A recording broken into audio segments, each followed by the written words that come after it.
Meus queridos irmãos, eu cumprimento a todos com a gloriosa paz do Senhor Jesus Cristo.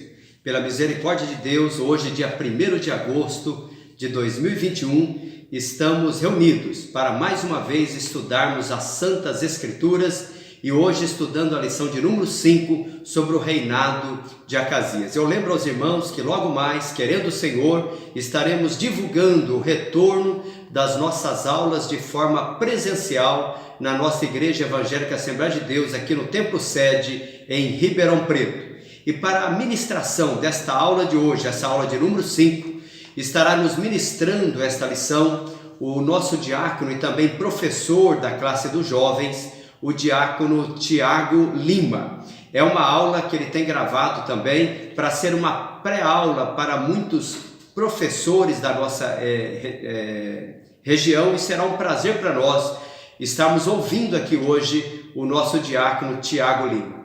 Irmão Tiago. Não a nós, Senhor, não a nós, mas ao teu nome da glória, por amor da tua benignidade e da tua verdade, porque dirão as nações, onde está o seu Deus? Mas o nosso Deus está nos céus e faz tudo o que lhe apraz. Salmo 115, do 1 ao 3. Dessa maneira eu começo meu vídeo, nessa oportunidade, falando a respeito da lição de número 5, que nós vamos falar hoje, o reinado de Acasias.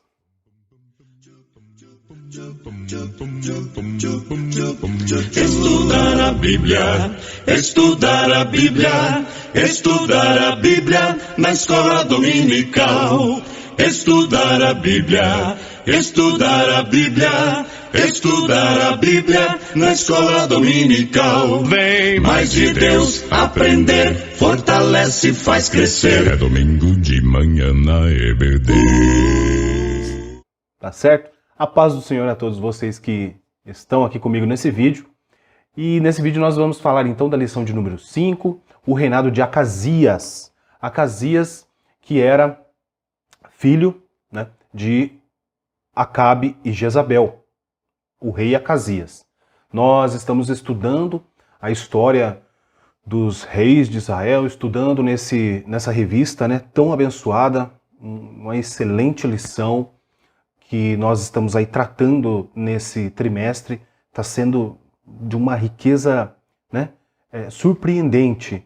O autor, Pastor Clayton, tem nos levado a um raciocínio, né, nos levado a pensar, a ver de muitas maneiras aqui a história de Israel, o comportamento dos reis, e estou achando muito interessante, muito bom mesmo, e isso é enriquecedor, né?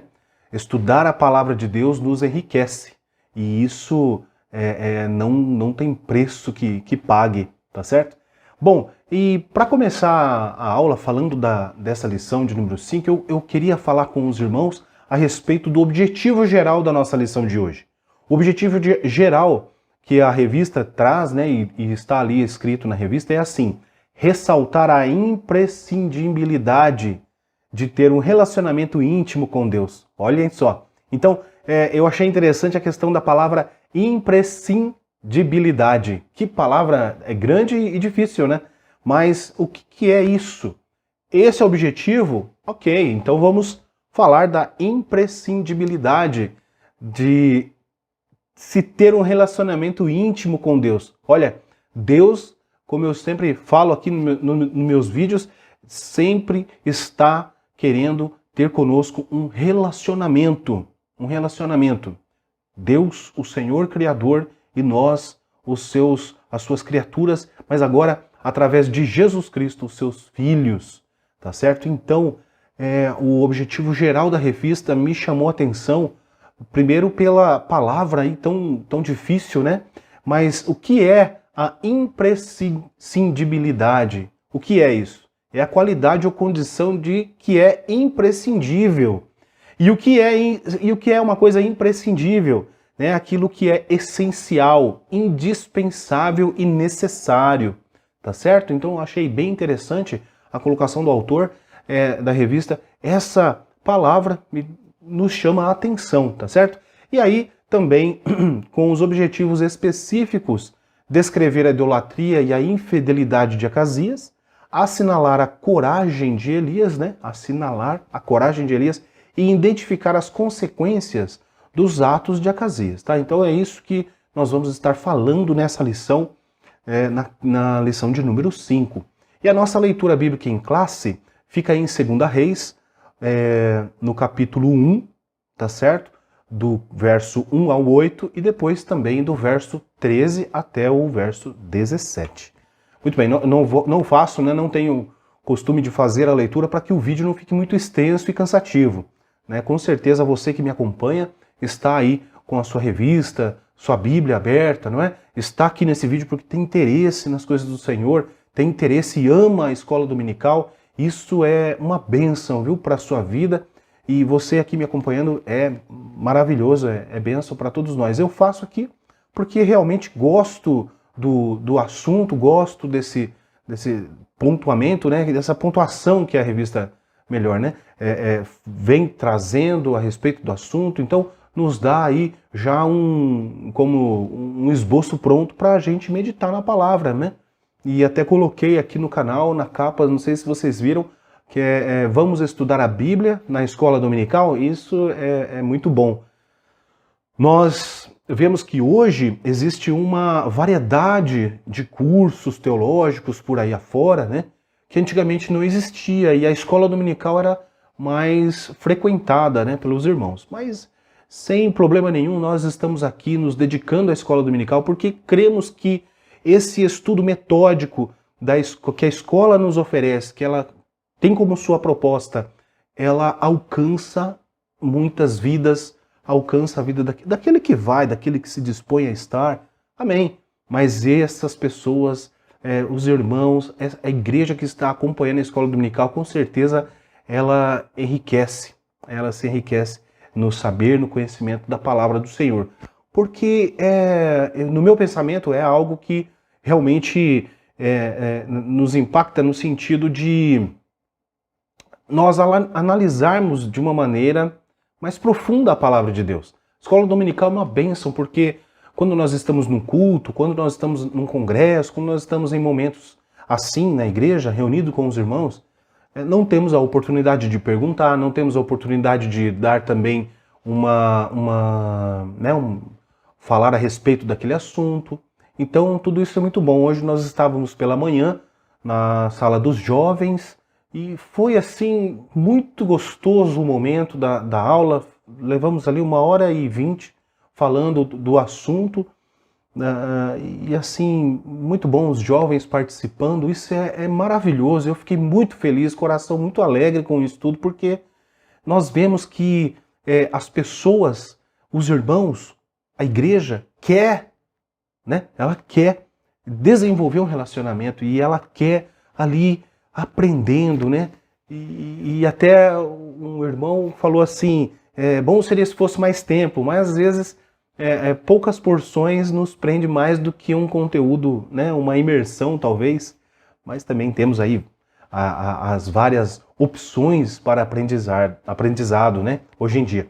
Mas vamos lá, meus irmãos, então para a lição de número 5, olha, o ponto central da lição está escrito assim: a infidelidade. A infidelidade leva o nosso relacionamento com Deus à ruína. Então, já de cara no ponto central, nós precisamos o quê? Estar sempre fiéis ao Senhor. Bom, então, a lição traz no capítulo 1 um reinado marcado pela idolatria, tá certo? E nós precisamos aqui entender qual era a idolatria agora do reinado do rei Acasias, filho de Acabe e Jezabel. Qual era a divindade que ele se prostrava? Qual era a divindade que ele procurava? Qual ele era devoto? A qual Deus? Não é? E aí há um entendimento de que ele, pela leitura, nós vamos ver esse ponto e saber que ele mandou os seus servos perguntarem a Baal-zebub, o deus das moscas. Que coisa! O deus das moscas. E ele pediu para que os seus servos fossem até Ecrom perguntar se ele sairia daquele leito, daquela enfermidade. Ele estava em um lugar alto na sua casa e sofreu um acidente, e através daquilo ele ficou por alguns dias na cama, enfermo, e pediu para que os seus servos fossem até Ecrom perguntar a Baal-zebub, olha só, o Deus das moscas, se ele iria sair ou não daquele leito, se ele ia sarar ou não. Que coisa!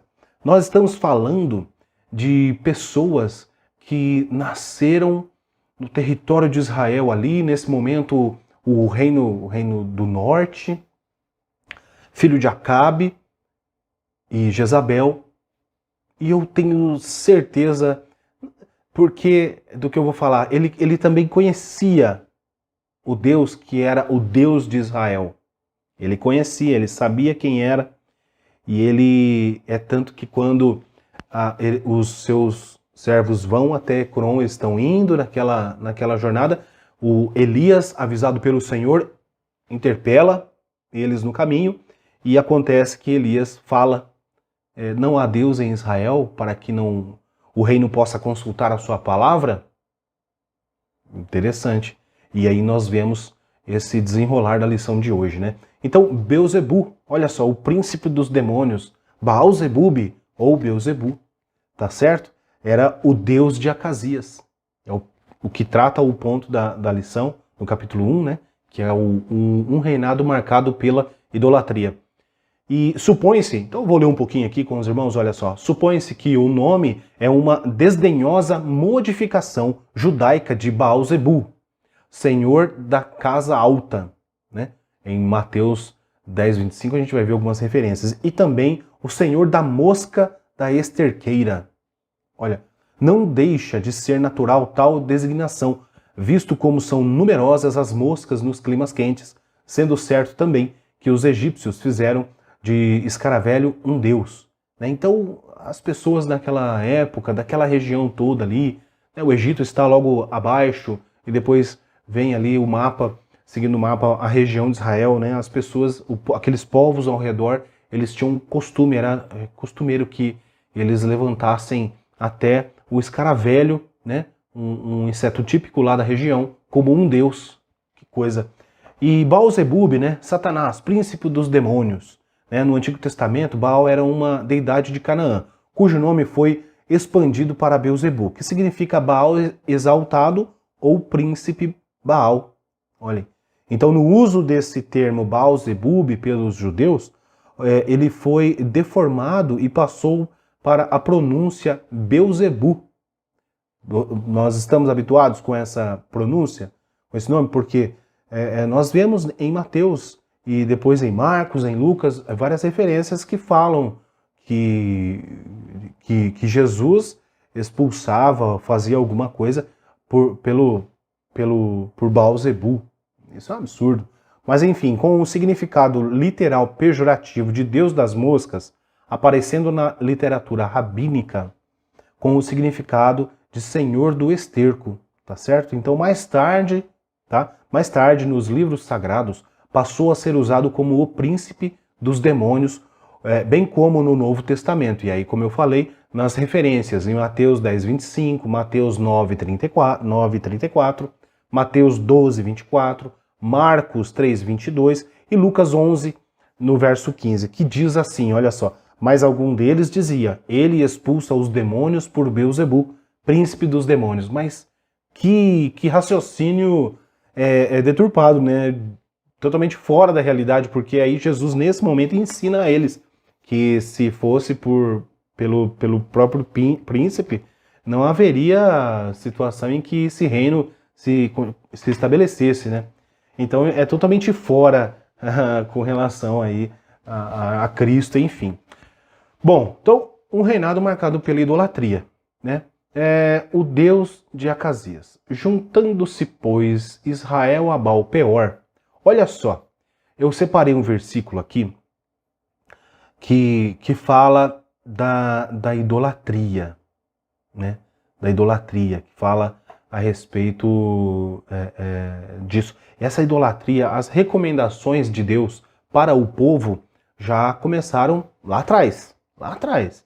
Lá quando Moisés começou a escrever as leis. Quando Moisés desce do monte com as tábuas da lei na mão e dali em diante começa a se criar as leis e o povo vem caminhando no deserto, passa-se muito tempo, até chegar na linha temporal que nós estamos agora, nesse momento dos acontecimentos, né, na cronologia, muito já tinha se escutado a respeito da idolatria. O povo sabia que não era para adorar outro Deus, a não ser o Deus de Israel, o Deus de Abraão, Isaque e Israel.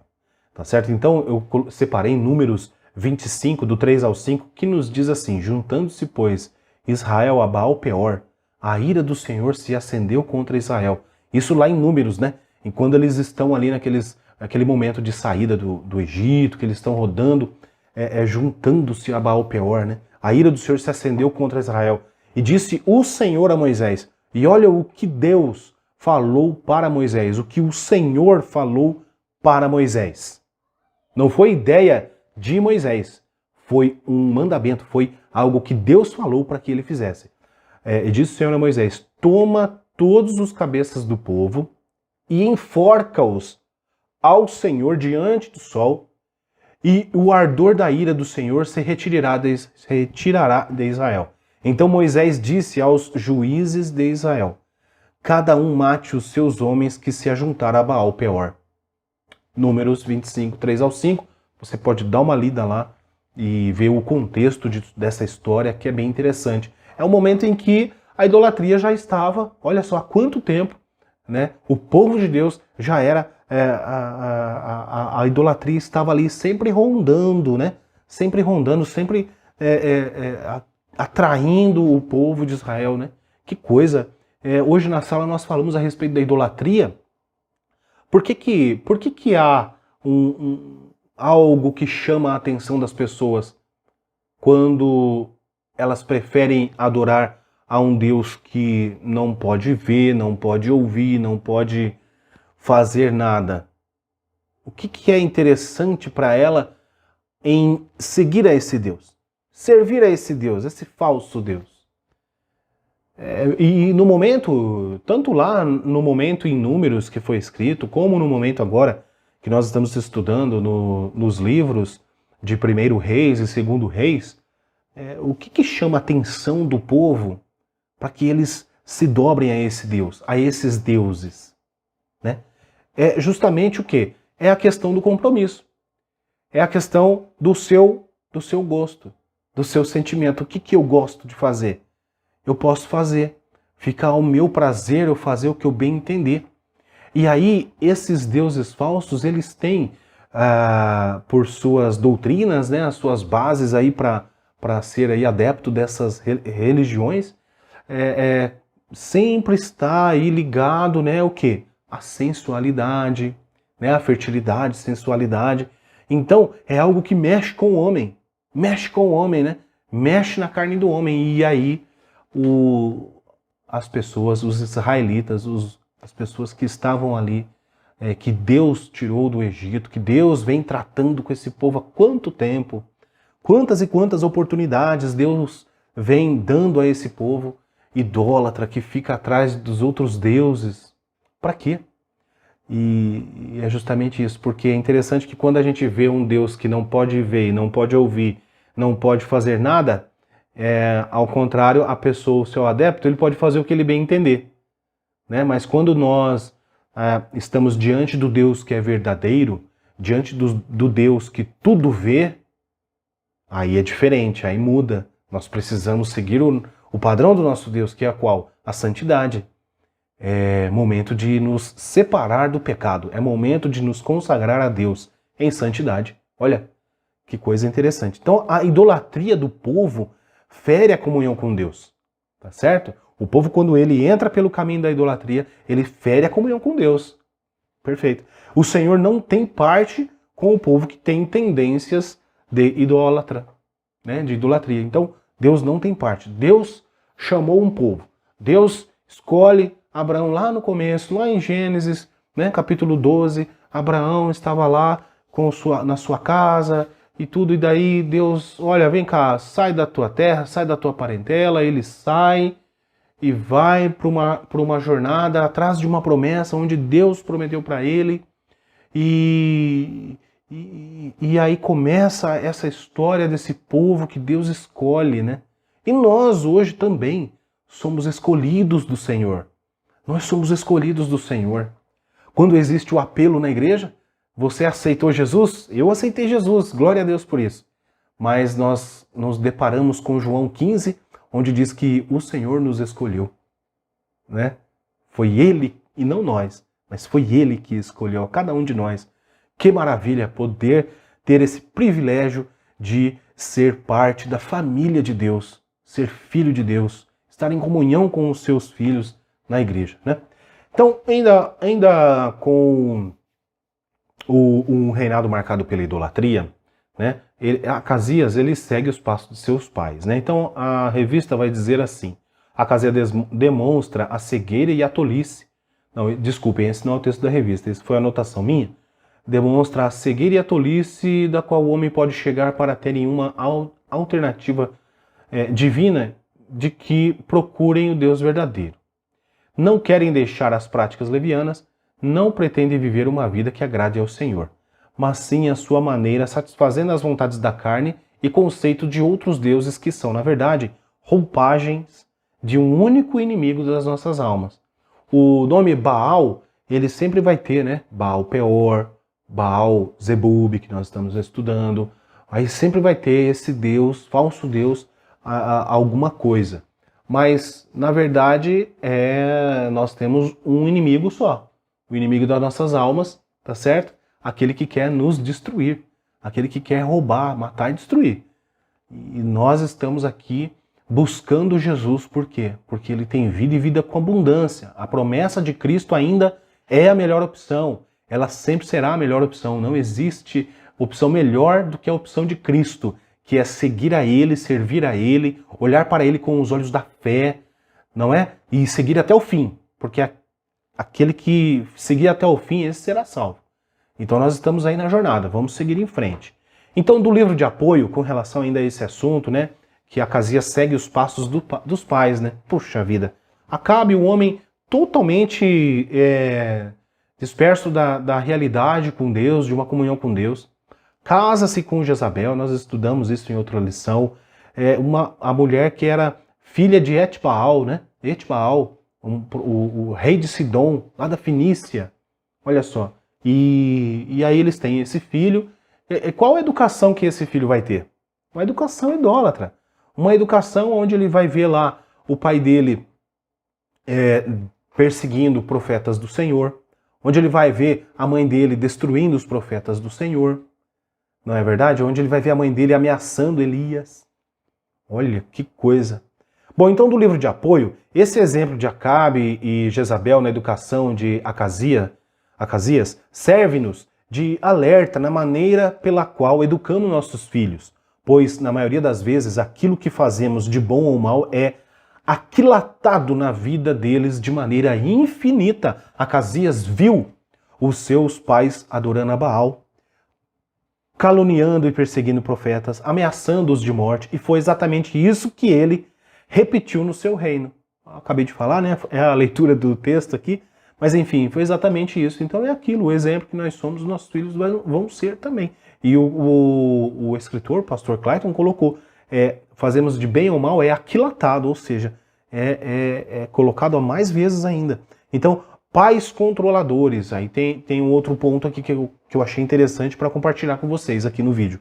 Pais controladores, restritivos, hostis, agressores ou permissivos, negligentes ou indiferentes, ambas com formas de rejeição, geram crianças que não sabem expressar suas ansiedades e raivas, podendo tornar-se depressivas, autodestrutivas, suicidas, passivas, introvertidas, tímidas, desenvolverem hábitos nervosos e terem pensamentos a expressarem sintomas psicossomáticos. Então é muito importante nós atentarmos para isso. Com certeza muitos pais estão me vendo aqui no vídeo e há de se pensar, né?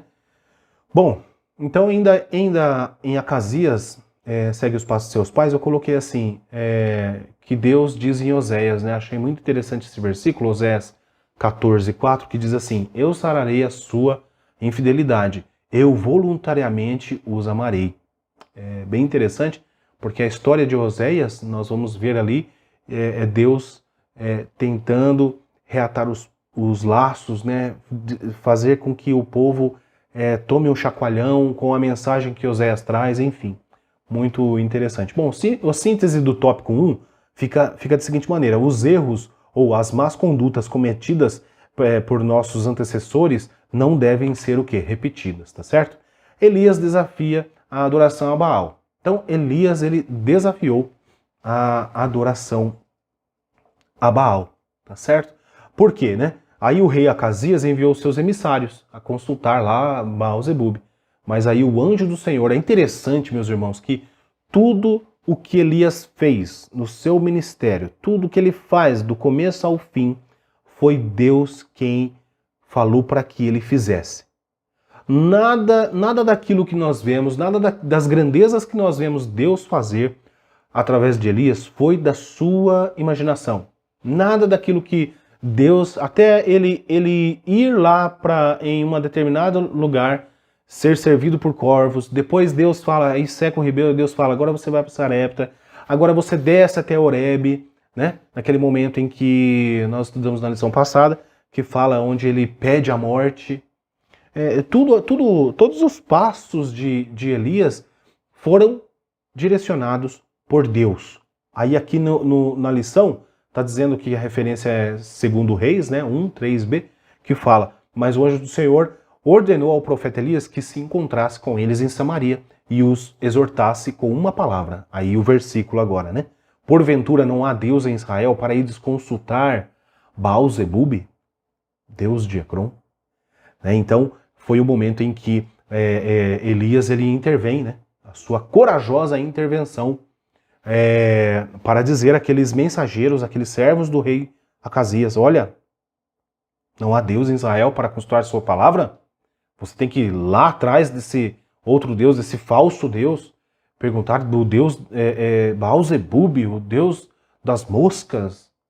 Que situação deprimente isso, na vida de um rei, na vida de uma pessoa que, né, tinha, eu já falei isso aqui, tinha toda a lei, toda a história ao seu dispor, era somente ele dizer assim, olha, quero que vocês aqui né, elegessem lá uma equipe que eu quero saber toda a história do povo, como é que esse povo chegou aqui, como é que nós estamos aqui, quem são as pessoas que foram relevantes na nossa história. Vamos descobrir aqui qual é realmente o Deus a ser adorado, mas eles não tinham essa percepção. Infelizmente, porque se tivessem, a história seria outra. Se tivessem, as pessoas que tiveram, os reis que tiveram essa percepção, nós vamos encontrar lá no Reinado do Sul, né? Estamos aqui no Reinado do Norte, aprendendo no Reinado do Norte, onde Elias exerce seu ministério e nós precisamos aprender com Elias. Nesse trimestre, a proposta nossa para a escola dominical é essa, aprender com o profeta Elias. Termos um ministério ousado nas mãos do Senhor, realmente onde Deus fala conosco e nós fazemos e temos as nossas atitudes baseadas naquilo que Deus ordenou para que nós fizéssemos. Eu acho que é isso que é importante nessa lição toda. Talvez conhecer um pouco aí dessas culturas, né, que existiam, as culturas cananitas e tal, a respeito dos deuses, saber que o que é, o que não é interessante, mas que seja primordial assim na nossa mente e coração, compreender e ver, né, nas entrelinhas a mensagem de Deus através da vida do profeta Elias, que isso, o profeta Elias ele tem uma expressão muito forte dentro da Bíblia. Dos profetas ele é um dos mais importantes, né? Não desmerecendo nenhum, mas enfim, o ministério dele fez muita coisa que nenhum outro fez, não é verdade? Mas vamos lá. Então, na Bíblia aprendemos que existem duas aplicações, e eu quero destacar aqui a questão da ousadia, né? Duas aplicações para a palavra ousadia. Então, ousadia.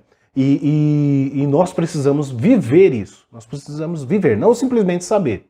Simplesmente saber, qualquer um pode saber. Agora, viver, isso é diferente, amém? Então, o que é a ousadia? O ponto está dizendo assim, a corajosa intervenção de Elias. Então, a corajosa, né? O que é o significado de ousadia? Ser corajoso, tá certo? Bom, então, Para falar da ousadia, que nós vemos duas aplicações, como eu falei, eu separei 2 versículos que falam a respeito disso. Com certeza deve de ter mais, aí você fique, né, à vontade para procurar, é claro. Mas aí em Hebreus 10, 19 diz assim: tendo, pois, irmãos, ousadia para entrar no santuário pelo sangue de Jesus. Essa ousadia vai falar da fé em olharmos para o sacrifício de Cristo e entendermos que o Santo dos Santos, ele agora o caminho está aberto. A nossa alma, a nossa vida, tudo aquilo que nós somos, o acesso está através de Cristo. Pelo sangue de Jesus, está livre, está à disposição. Olha, que maravilha! À disposição. Então, tendo, pois, irmãos, ousadia para entrar no santuário pelo sangue de Jesus. Essa é a ousadia que nós temos para estarmos diante de Deus, para nós nos relacionarmos com Deus, desenvolver esse relacionamento de comunhão, né? Podermos chamar, né? Podemos estar assim com o nosso coração, o nosso intelecto, assim, dizendo: ô papai, essa é a situação da ousadia aqui. E no outro versículo de Efésios 3,12 nos diz assim: no qual temos ousadia e acesso com confiança. Olha, pela nossa fé nele, tá certo? Na presença de Deus. Mas o que eu quero destacar aqui com relação a Elias, na palavra ousadia, que eu achei interessante levar isso aqui para a gente meditar, é assim, olha só, em 2 Coríntios, capítulo 3, verso 12, nos diz: tendo, pois, tal esperança, usamos de muita ousadia no falar. Então, dá a outra aplicação para a palavra ousadia. Temos a ousadia para entrar no santuário de Deus, na presença de Deus, através do sangue de Jesus. Sim, nós temos que ter ousadia, sermos corajosos, porque o caminho está aberto. Jesus abriu o caminho para nós, tá certo? No Calvário ele abriu esse caminho para nós. Glória a Deus. Mas a questão da coragem, né, como eu disse, nós precisamos nessas lições aprender e trazer aqui os valores da vida e do ministério de Elias. Então, temos ousadia no falar. Elias teve ousadia no falar? Com certeza, com certeza. Elias não veio para brincar, não. Elias veio para desenvolver um ministério onde Deus falava era o que ele ia falar. Elias não veio para brincar, Elias veio para ser um profeta do Senhor. Um profeta, é por isso que ele é tão destacado. É por isso que ele é tão destacado. Não que os outros não sejam menores, enfim, mas enfim, a sua ousadia, aquela seriedade que ele tinha era surpreendente. Outro verso, né, em Atos 19:8 nos diz assim: e entrando na sinagoga, falou ousadamente por espaço de 3 meses, disputando e persuadindo-os acerca do reino de Deus. Olha, Paulo, né? Falando ali de Paulo, Atos 19, verso 8. Ousadia, falou ousadamente por espaço de 3 meses. Nós precisamos buscar essa ousadia para nós, irmãos. Nós precisamos, quando professores, na sala de aula, diante da sua sala, dos seus alunos, dos irmãos, das irmãs, enfim, ter ousadia. Ter ousadia para falar a respeito. Não fique tímido, não seja tímido não para falar. Seja ousado. Leia, estude, ore ao Senhor, Ele vai dar essa capacidade a você. Mas você precisa ter essa ousadia, você precisa estar aí com o coração cheio de Deus, do Espírito Santo para te usar. Né? Essa ousadia não é de nós próprios, né? Eu estou falando que tem que ter e tudo, mas ela é dada através do Espírito Santo. Nós precisamos estar cheios do Espírito Santo para que essa ousadia ela venha de uma maneira muito forte e as pessoas sejam tocadas por Deus através das nossas vidas. Outro verso, Atos 9, 29. E falava ousadamente no nome do Senhor Jesus. Falava e disputava também contra os gregos, mas eles procuravam matá-lo. Olha, quem fala com ousadia encontra inimigos. Mas quando esses que falam com ousadia encontram os inimigos, temos também a garantia de que Deus está conosco. Deus lutando as nossas lutas. Quando você se dispõe para falar ousadamente a palavra de Deus, o Evangelho do Senhor Jesus, pode ter certeza que o dono do Evangelho está com você, está presente no momento, te dando confiança. Agora você precisa se dispor, você precisa se mexer, você precisa orar ao Senhor e buscar isso. Outro verso, Atos 4, 29. Agora, pois, ó Senhor, olha olha para as suas ameaças e concede a teus servos que fale com toda a ousadia a tua palavra. É a oração de Pedro isso? Me parece que é a oração de Atos 4, né? E outro versículo também, em Atos 4, aí 29, depois 31, repete, olha, e tendo orado, moveu-se o lugar em que estavam reunidos. Ah, então é quando Paulo, né, e Silas estavam presos, não é? E tendo orado, moveu-se o lugar em que estavam reunidos, e todos foram cheios do quê? Do Espírito Santo, e anunciavam com ousadia a palavra de Deus. Quem nos dá ousadia é o Espírito Santo. Nós precisamos estar em busca do Espírito Santo. Nós precisamos estar em busca do batismo com o Espírito Santo, que essa é uma parte fundamental da vida do cristão. Aquele que serve a Jesus, ele precisa estar buscando o Espírito Santo, porque através dele nós seremos ousados no falar, e isso é importantíssimo. Ainda do livro de apoio, no capítulo 2, olha só, a anotação interessante do livro de apoio. Os súditos do rei não conheciam a Elias, mas a autoridade do profeta de Tisbe era tão grande que eles desobedeceram a ordem do rei e voltaram ao palácio real. Era impossível desobedecer a ordem do rei, era impossível. Os súditos eram muito mais leais no cumprimento das ordens, mas como com Elias foi diferente. Se os súditos voltassem, porque de repente eles desanimaram no caminho e ficaram, é muito longe, não vou, eles morreriam. O rei mandava matar eles. Mas não foi isso, né? A autoridade que Elias interpelou eles no caminho, a autoridade que Deus coloca sobre a vida do profeta, ela tem uma influência muito forte sobre a vida daqueles que estavam a caminho de Ecrom. E isso faz com que eles voltem para o palácio. Então, a sua autoridade não emanava dele, não era de Elias, não era do homem. Lá em Tiago 5,17, nós vamos ver lá que Elias, né, era o mesmo, sujeito às mesmas paixões que nós, daí ele orou e tal. Ok, ele orou, fez, ele teve o seu ministério maravilhoso, mas a Bíblia, Tiago diz que ele é sujeito às mesmas paixões que eu e você. Então, nada daquilo, aliás, tudo daquilo que Elias fez, não foi dele próprio, foi porque Deus, eu já falei isso aqui, e Deus falou, faça assim, ele fazia. Vai lá para o sacrifício do monte, faz o sacrifício. Aí ele foi lá e falou com o rei, fez o sacrifício, tá certo? Agora desce para Horebe, vai para Horebe, ele foi lá. Então tudo que ele fez foi porque Deus mandou. Então a autoridade com que ele falava era vinda de onde? Dele mesmo? Não, do próprio Deus.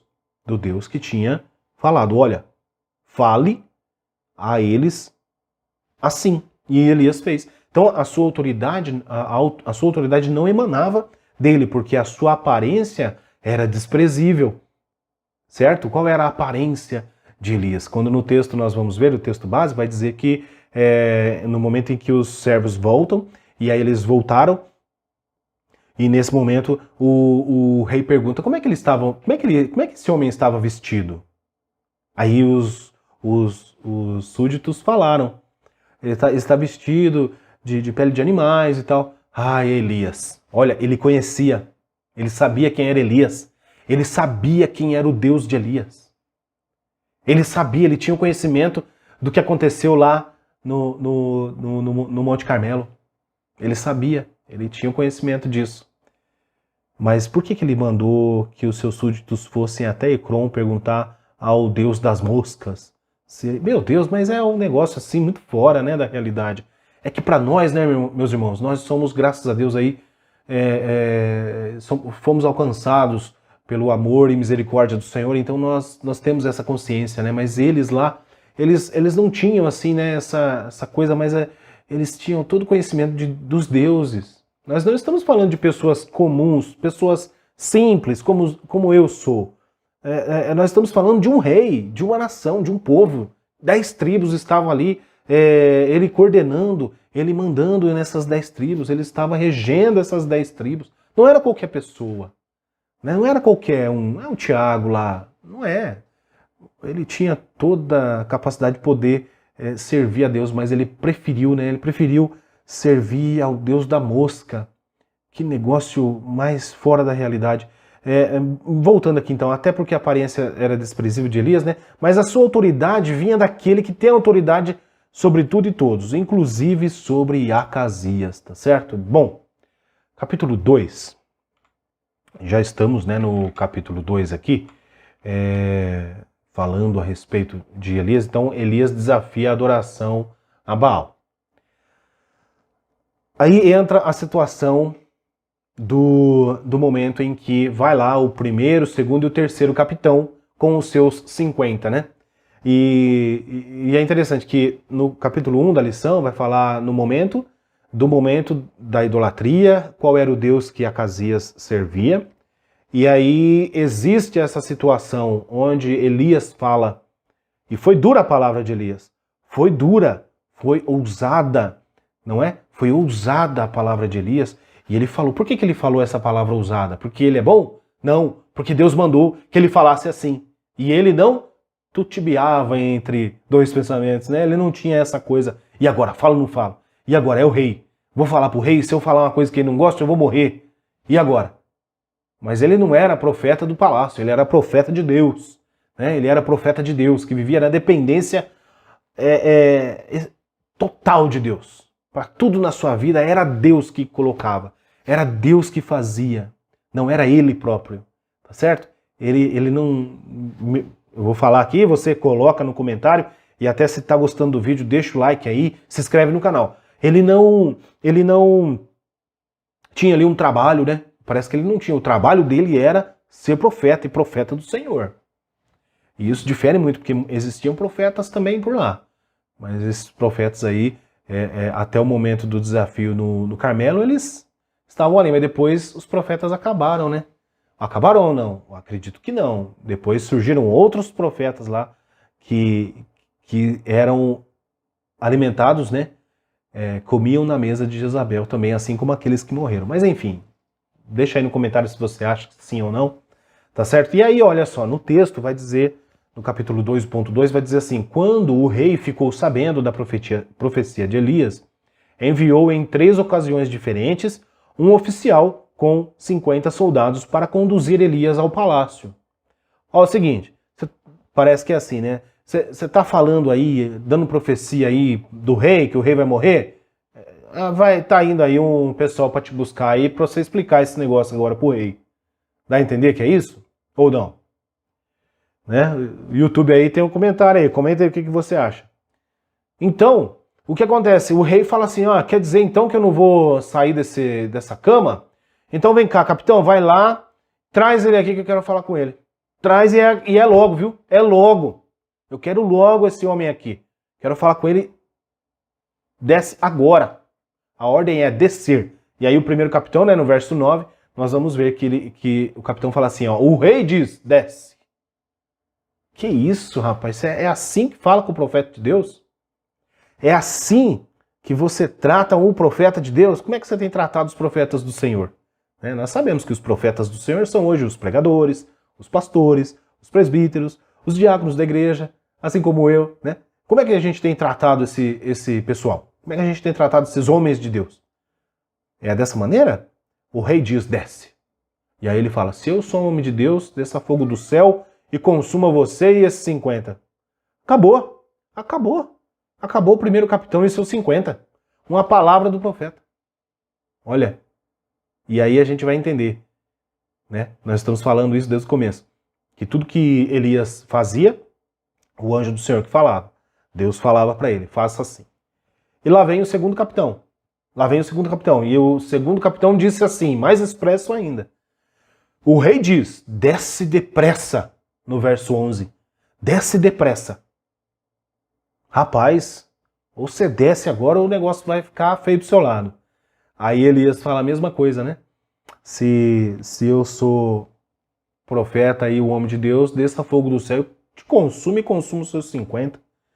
E acabou acontecendo. E o rei não estava nem um pouco preocupado com a vida desses 102 homens que morreram. Não estava nem um pouco preocupado o rei. Totalmente fora da realidade, ele manda lá o terceiro capitão, mas esse capitão ele já foi mais esperto, não foi esperto, né? Esperteza não tem ligações com a sabedoria. Esse capitão ele foi sábio, Esse capitão, ele soube se colocar diante do profeta do Senhor. Ele soube se colocar diante do homem de Deus. Olha só, é assim que nós precisamos nos colocar. É assim que nós precisamos observar e ter a nossa atitude. Quando nós vamos falar com o pastor, quando nós vamos falar com os presbíteros, com os pregadores, nós precisamos nos colocar no nosso lugar, não é verdade? Respeitando esses irmãos. Por quê? Porque são homens de Deus. Homens que Deus faz a sua obra. Isso é muito importante, é relevante para toda igreja isso. Não é assim que lá, me parece que em Hebreus, Tessalonicenses, que fala que nós precisamos ter em honra aqueles que vão dar conta da nossa alma? Olha, isso é muito importante para que eu e você, aí aluno da escola dominical, ficarmos atentos a isso. Meus irmãos, então, o terceiro capitão, ele colocou-se de joelhos e suplicou. Puxa vida, ele fez isso diante de todos. Do profeta, é claro, e também dos seus soldados ali, dos seus comandados. Né? Agora eu não me lembro que se foi eu da revista, mas era diante de Elias e não diante de Deus. Tá certo? A visão ao olho nu era diante de Elias, não diante de Deus, mas o reconhecimento por parte do oficial diante de todos revela que o profeta representa Deus e a sua humildade e honradez para Elias mudou a história. Como uma atitude minha e sua diante de homens de Deus pode mudar a história. Pode mudar a história. E essa história na vida dos soldados, imagina só, você é soldado, tá ali, vai um grupo, foi, aí daqui a pouco vai o outro grupo, o segundo grupo foi, e agora o terceiro grupo é a sua vez, e você vai lá.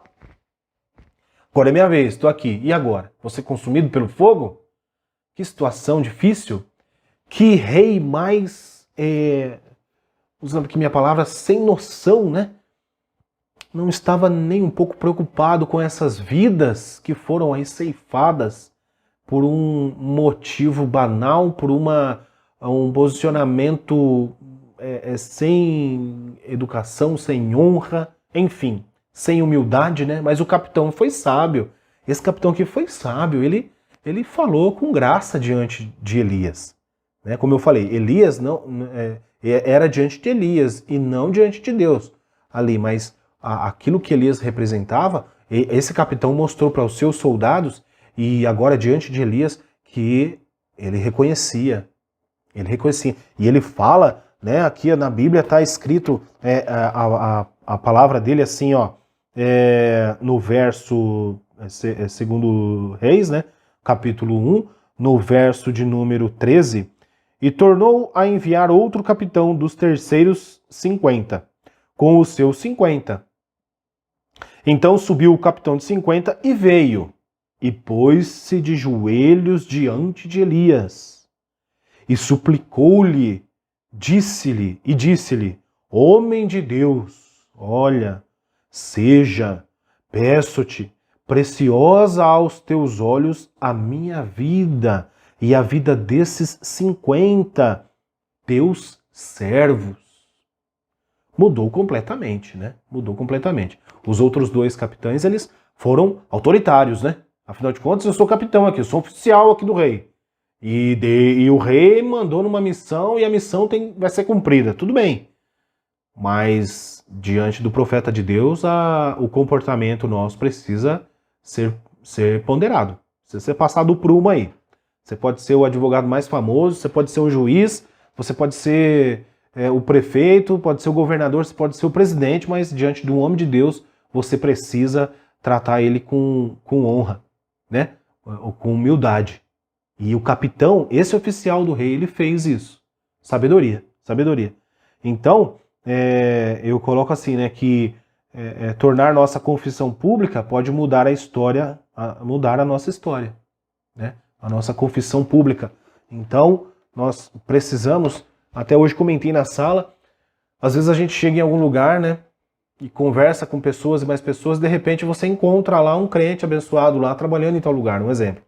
E daí outra pessoa, aquela pessoa você conhece? Conheço, irmão lá na igreja. Irmão na igreja? É crente? Meu Deus do céu, né? Mas vamos seguir em frente aqui. Então, mas quem disse que Elias poderia descer com esse capitão? Mais uma vez eu quero reafirmar aqui, falar, deixar bem claro isso. Quem disse para Elias que ele poderia descer com o capitão? Com esse capitão, agora. Por bondade e misericórdia, o Senhor ouviu. Olhem, esse é o versículo, 2 Reis, capítulo 1, verso 15. Por bondade e misericórdia, o Senhor ouviu aquele sincero clamor e ordenou ao profeta que os acompanhassem até o palácio, em segurança. É texto bíblico, né?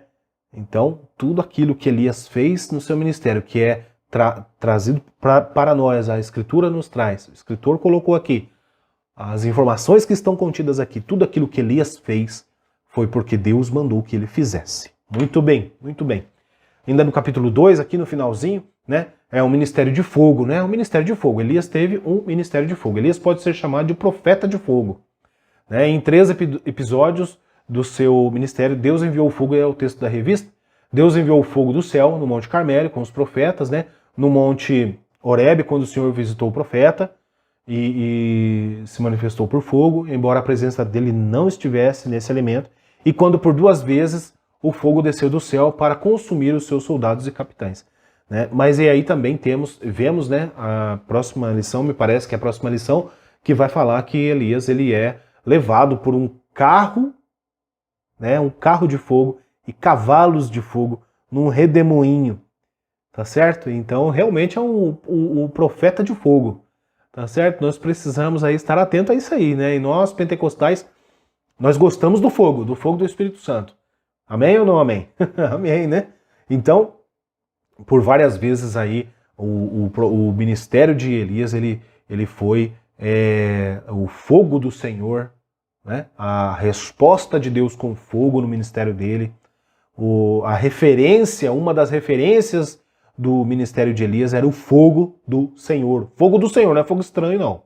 Não é fogo estranho, é fogo do Senhor, fogo de Deus. Fogo que vem do alto, fogo que vem do céu.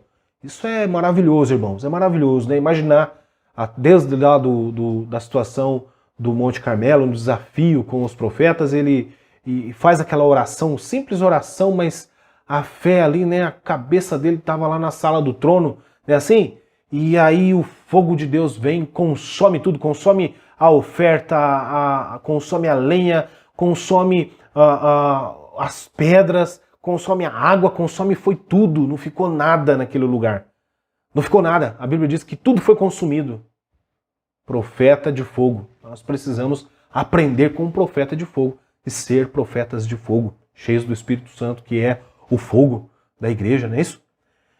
Bom, eu coloquei, nós estamos envolvidos no fogo? Uma pergunta. E coloquei um verso aqui, gostei de Mateus 3,11, sabe? Mateus 3,11 diz assim, e eu em verdade vos batizo com água. João Batista falando, João Batista que era bem parecido com Elias, né? João Batista veio para confrontar também. Elias veio para confrontar também o pecado, não tinha conversa mole.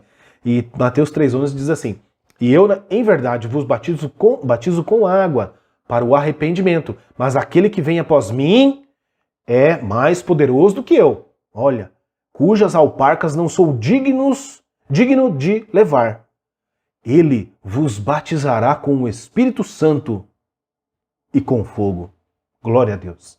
Maravilha. Síntese do tópico 2, meus irmãos. Servir a Deus é permanecer fiel e requer coragem e determinação diante dos desafios e adversidades. Muito bem. Capítulo 3, a doença de Acasias é a sua morte.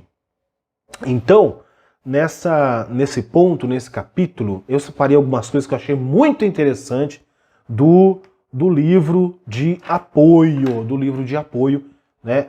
Sugiro a você, professor da Escola Bíblica Dominical, que tenha o seu livro de apoio muito bom, tá certo? Tem todas as lições, tem muito mais coisas que o autor, pastor Clayton Pomering, né, coloca aqui no livro de apoio, interessantíssimas, né? E eu reservei aqui alguns pontos a respeito do que nós estamos falando aqui, que é a doença de Acasias e a sua morte. O julgamento do Senhor contra Acasias. Então, Deus, ele mandou Elias dizer aquela palavra, aquela dura palavra, né, que ele não iria sair dali com vida, né? Aquele leito era um leito de morte, né?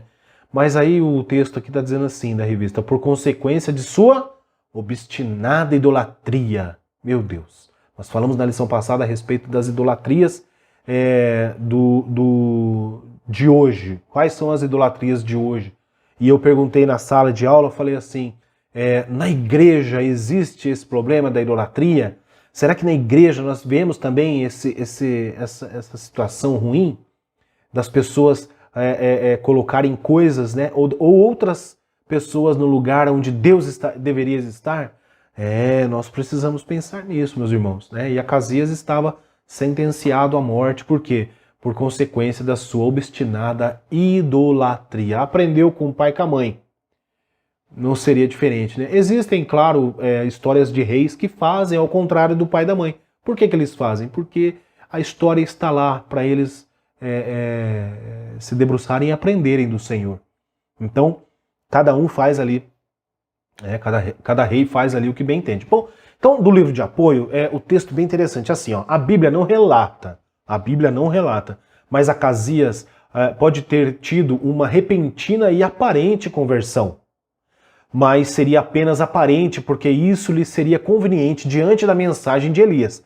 Geralmente, pessoas idólatras servem ao Deus mais conveniente no momento.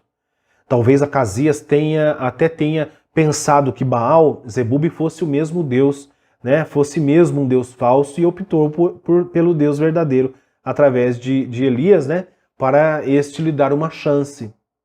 Então, é de se pensar nisso, né?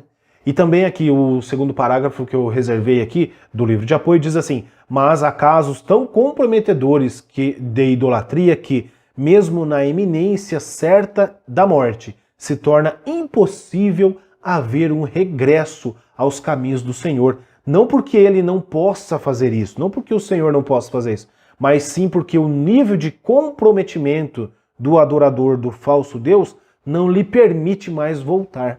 Isso é muito sério. Isso é muito sério. Então, a pessoa está tão envolvida com aquele falso Deus que no momento aí de morte, né, no leito de morte, ele não consegue se desfazer disso. A idolatria leva a um ponto tão profundo, a um poço tão profundo que a pessoa fica ali sem poder ter uma reação, né, uma ação com aquilo tudo e acaba ficando sem condições de um perdão. Veja, e a salvação está aí.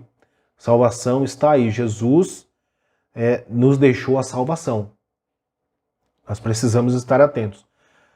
No ponto 2, também separei. Capítulo 3 eu peguei aí do livro de apoio, tá? Achei muito interessante alguns pontos. Coloquei aqui para a gente meditar, para somar aqui nesse vídeo. Então, a determinação de Elias e a morte do rei. O livro vai dizer assim, né? O profeta não titubeou em repetir o que já havia dito anteriormente aos mensageiros de Acasias. Desta cama a que subiste, não descerás, mas certamente morrerás. Ele não mudou a sua história. O profeta falou a palavra do Senhor da primeira e da segunda vez. Na primeira vez foi para os mensageiros e na segunda vez foi para o próprio endereçado, né? E ele não mudou. A palavra do Senhor não pode ser mudada. A mensagem do Senhor não pode ser mudada. Jesus, ele salva, Jesus cura, Jesus batiza, Jesus tem aqui a promessa, né, de nos levar ao céu. E essa palavra ela precisa ser dita. A mensagem da cruz, ela precisa ser dita. Custe o que custar, ela precisa ser dita através de nós, amém?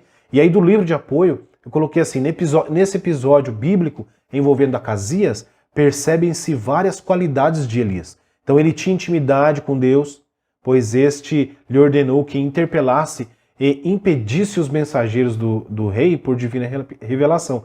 Elias mostrou o seu zelo em promover a adoração ao Deus de Israel. E ele tinha clareza e assertividade na sentença, pois previu a morte do rei. Elias foi o profeta a quem Deus falou com riqueza de detalhes para encontrar-se imediatamente com os mensageiros no caminho de Ecrom, e assim entregar uma mensagem que, humanamente falando, seria impossível alguém conhecer com antecedência. Somente os mensageiros sabiam da ordem do rei, mas o Espírito Santo, que sabe todas as coisas, ordenou a Elias que interrompesse o desígnio equivocado do rei. Os mensageiros nem chegaram a Ecrom, né? Os mensageiros nem chegaram. O rei mandou que eles fossem até lá, mas eles nem foram, eles voltaram para trás com a mensagem. Eles voltaram, né, contrariando a ordem do rei, obedecendo Elias. E eu separei aqui um versículo que está em Mateus 5, capítulo 5, e o verso 37, que diz assim, ó: seja, porém, o vosso falar sim, sim, não, não, porque o que passa disso é de procedência maligna. Então nós precisamos estar atentos aí, tá certo? E as qualidades, ficou aqui um pouco repetitivo, mas as qualidades de Elias, né? Nesse episódio, várias qualidades de Elias são percebidas. Tais como, nós já falamos, né? Intimidade com Deus, zelo em promover a adoração a Deus, né? Olha, não era para ele não, hein? Ele era um profeta, ele tinha consciência disso. Que a adoração é a Deus, não é ao homem. Existem pessoas, profetas por aí, que estão falando de Deus e querendo que as coisas se tornem para ele, né? A honra se torne para ele, e aí talvez ele queira até que seja bajulado ali. Então não, profeta de Deus zela pela adoração a Deus, que Deus seja louvado através desse trabalho que eu tenho feito, que essa é a minha oração, que Deus seja engrandecido através desses vídeos, que é uma maneira que eu penso, eu estou aqui me expressando, falando com vocês, todos que se achegam no vídeo, mas por quê? Para que eu seja reconhecido? Não, para que Deus seja louvado e engrandecido, porque Ele é digno de toda honra e toda glória, e não a nós. Não a nós, Senhor, como eu comecei na aula, né? Salmo 115. Então as qualidades, né, condenou a idolatria. Olha, e a gente precisa ficar atento a isso aí. Será que nós estamos fazendo como o profeta Elias? Há muita coisa ao nosso redor e nós precisamos estar atentos. Ore ao Senhor e Ele vai abrir os seus olhos. Amém? Seus olhos espirituais vão se abrir. E é impressionante quando Deus faz isso na nossa vida. Então, a clareza e a assertividade em suas sentenças, né? A clareza e a assertividade em suas sentenças foram todas direcionadas por Deus. Tá certo? Ele foi fiel em falar tudo aquilo que Deus queria que ele falasse. Ele foi fiel em tudo, né? E aí o próximo é a fidelidade e a sua coragem, que nós falamos da ousadia, né? Então, e eu coloquei também aqui um versículo que eu achei interessante para a gente meditar nesse ponto, nas qualidades de Elias. A lei do Senhor é perfeita e refrigera a alma. O testemunho do Senhor é fiel e dá sabedoria aos simples. Tá? Medita nesse versículo. Salmos 19, verso 7. Síntese do tópico 3 diz assim: os pecados constantes e a falta de arrependimento podem nos levar à morte física ou espiritual. Momento de nós olharmos e procurar em tudo agradar a Deus, estar com a nossa vida diante de Deus de uma maneira tranquila, tá certo? E aí, meus irmãos, nós chegamos então à conclusão dessa lição, que nos diz assim: o reinado de Acasias foi marcado pela idolatria e pela infidelidade para com Deus. Ele fez o que era mal aos olhos do Senhor ao consultar outros deuses sobre o seu futuro. Era idólatra e infiel para com os mandamentos de Deus. Elias foi o profeta que confrontou as transgressões de Acasias e por esse motivo quase foi preso. Todavia, seguiu em frente, cumpriu sua missão e honrou a Deus, que é o que nós devemos fazer. Amém? Então, se você chegou até aqui comigo, olha, 1 hora já de vídeo aqui, eu tento sempre fazer, quanto mais eu tento fazer, menor o vídeo, ele fica maior, é impressionante. Eu não li o Verdade Prática, eu não li Texto Áureo, para ver se eu conseguia condensar aqui o tempo, não dá certo. Vocês me perdoem aí, vão orando por mim para a gente diminuir esse tempo, para não ficar muito extenso, mas enfim, Deus que está tocando o coração e a gente vai fazendo, né, meus irmãos? Temos que ser fiéis aí, né? A gente falou nisso a lição toda, então glória a Deus, né? Glória a Deus, que Deus abençoe em Cristo Jesus a vida de você que está me acompanhando até aqui. Eu peço mais uma vez aí que se inscreva no meu canal, deixe o like, né? Ative o sininho, né? Essa coisa toda do YouTube, para que esse vídeo possa chegar a mais pessoas, tá bom?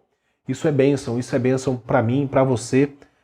Com certeza aí, se você compartilhar esse vídeo nas redes sociais também, vai ter aí uma significância muito boa. Meus irmãos, então, que Deus os abençoe. Eu estou muito feliz aqui, sentindo a presença de Deus. e que Deus o abençoe mesmo. E até a próxima aula então. Amém? Deus abençoe.